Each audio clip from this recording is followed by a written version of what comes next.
Run McCoy back as Rob McCool, a man in a world of fictional characters. He too is a fictional character.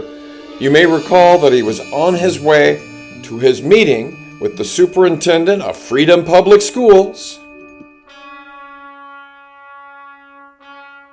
Returning to this ominous building definitely brought back horrible memories for Rob McCool. And as he pulled into the parking lot, he spotted Lisa Codface, Director of Human Resources, apparently returning from lunch.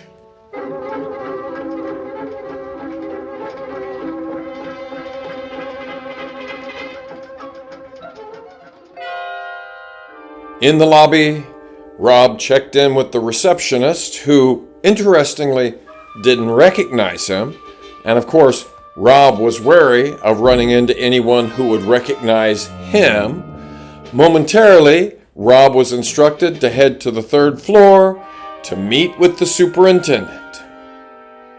Rob was met by a smiling woman who just happened to be the mother of two of Rob's former students, the older of whom is 28 years old. The younger would have to be 26 years old. Yes, the receptionist was smiling, but the superintendent was not. As Rob entered the superintendent's office, he's thinking, okay, what is this meeting going to be like? More about Rob's meeting with the superintendent is coming, but some background information. It's been fortuitous that Rob has been unemployed since his mom suffered a devastating hemorrhagic stroke about 1 year, 9 months ago. Now, her stroke took place on the left side of her brain. Here's some information about exactly what a hemorrhagic stroke is. That's a bleeding stroke. A blood vessel in the brain, there's a mechanism for the bleed that this bleeding happens, it occupies part of the brain, and that mass effect and occupying of the brain causes a stroke or the symptomatology. It's still a damage to that part of the brain when the bleeding happens. On a daily basis, Rob visits his mother, who lives in assisted living, daily. And it was nearing time for him to head on out to where she lives in her apartment. Rob and his mom spend the evenings watching Wheel of Fortune and Friends.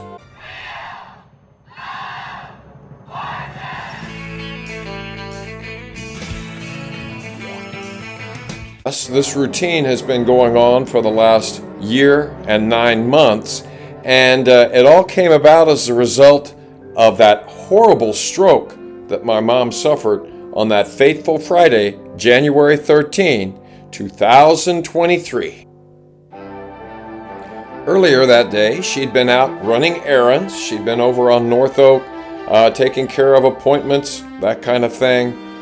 The stroke actually occurred at approximately 9 p.m. on that evening. Rob had just been over at his mom's house approximately 30 minutes earlier. He had come home. His sister, Sally Grout, called, saying that his mom had tried to call his other sister, couldn't remember my number because she had a skull-splintering, terrible headache.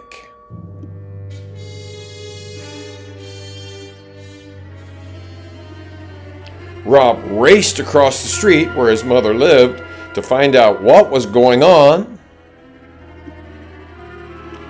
Rob discovered his mom walking around the house, gathering up her things because she knew she was going to need to go to the hospital because, yes, she had a terrible headache. Rob called 911. About 7 minutes later, the paramedics had arrived.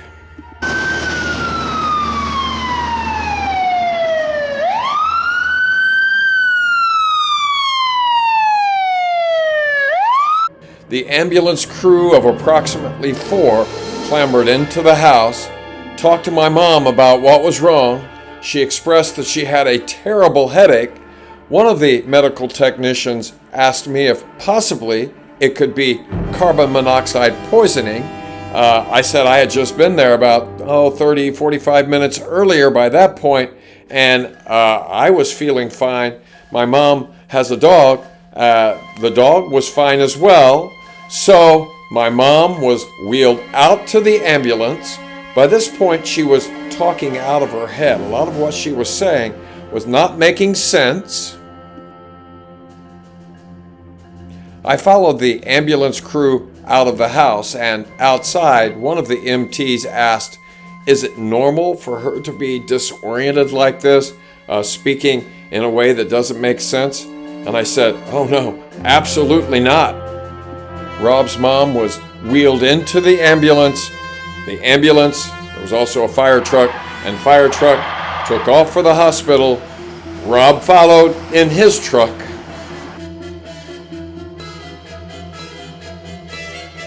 Still in disbelief and shock that this has happened, Rob has arrived at the hospital.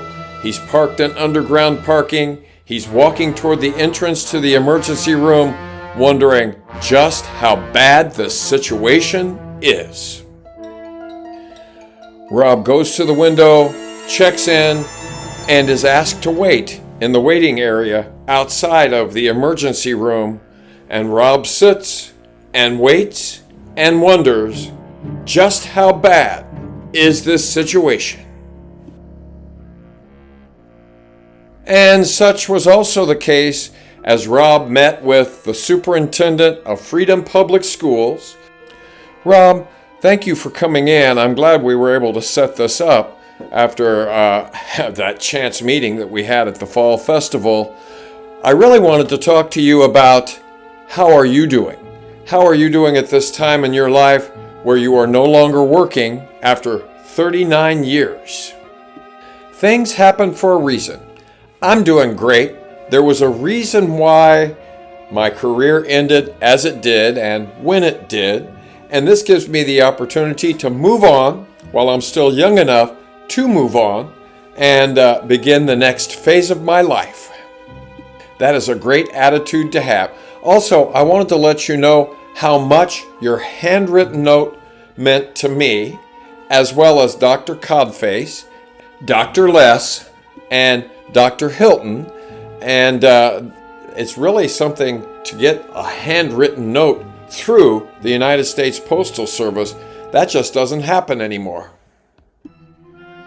1 week after Rob resigned, he decided to handwrite a note to each of his administrators, including Judy Hickenlooper, as well as the others, because he didn't want them to have any hard feelings about his abrupt departure. None of them were acknowledged. So now, I would like to say something about why I resigned, how I was treated by Judy Hickenlooper and Lisa Codface, which led to my resignation. Are you willing to listen to what I have to say? Well, we're going to find out what the superintendent has to say, but we also need to return to 1 year, 9 months ago today, because Rob's mom is in the emergency room and things don't look great. So Rob's mom has been taken to the emergency room of the hospital. Rob had been waiting out in the waiting area, and he is summoned into the emergency room, and he is taken back to where his mom is being attended to by doctors and nurses. Amidst the frenzied whir of activity in that emergency room area, Rob is informed that the type of stroke that his mom has had, a hemorrhagic stroke, is the kind from which people die. Rob is given all of the details, and it doesn't sound good. And in the last week, Rob is checking his phone, checking for messages. He discovers a Facebook message from his sister, Suzanne. "Rob, call me when you get this message."